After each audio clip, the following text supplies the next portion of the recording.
அனைவருக்கும் வணக்கம். இன்றைக்கி நம்ம வயலில் நடுவு ஆரம்பிக்க போகிறோம். டே 3 வாங்க பார்க்கலாம். டிராக்டர் உழுவுதான். ஒரு பக்கம் டிராக்டர் நிலத்தை உழுதுட்டு இருந்தது, மறுபக்கம் ஆளுங்க வயலை சரி பண்ணிகிட்டு இருந்தாங்க. அப்படி பண்ணிகிட்டு இருக்கும்போதே காலில் மண் வெட்டி ரத்தம் வர ஆரம்பிச்சிச்சு. பயங்கரமாக ரத்தம் வந்தது. ஸோ வலியும் அதிகமாக இருந்தது.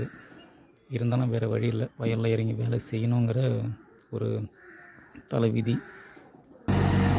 வயலில் இறங்கி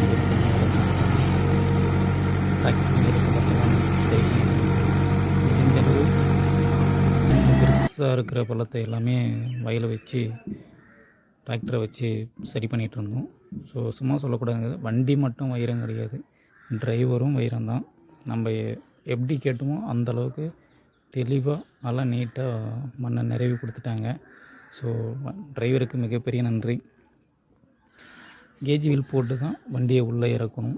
ஏன்னா கட்டப்படுத்தின கொள்ளங்கிறதால கண்டிப்பாக வண்டி மாட்டும். வண்டியை உட்காந்துருச்சுன்னா திருப்பி வண்டி எடுக்கிறது ரொம்ப கஷ்டம். அதனால் கேஜ் வீல் போட்டு தான் வண்டியை சேஃபாக உள்ளே இறக்கணும். ஒரு பக்கம் வண்டி ஓட்டிகிட்டு இருந்தது, மறுபக்கம் வயல் எல்லாமே சமன் செஞ்சிட்டு இருந்தாங்க. ஸோ நடுவாளுங்களும் வயலுக்கு வந்துட்டாங்க. நாற்று எடுத்து களைச்சி போட்டாச்சு. நடுவே நம்ம கையால் குலதெய்வத்தை வேண்டிக்கிட்டு ஆரம்பித்து விட்டவொடனே பட்டம் அடித்து நடுவாளுங்க அவங்க வேலையை ஆரம்பிச்சிட்டாங்க.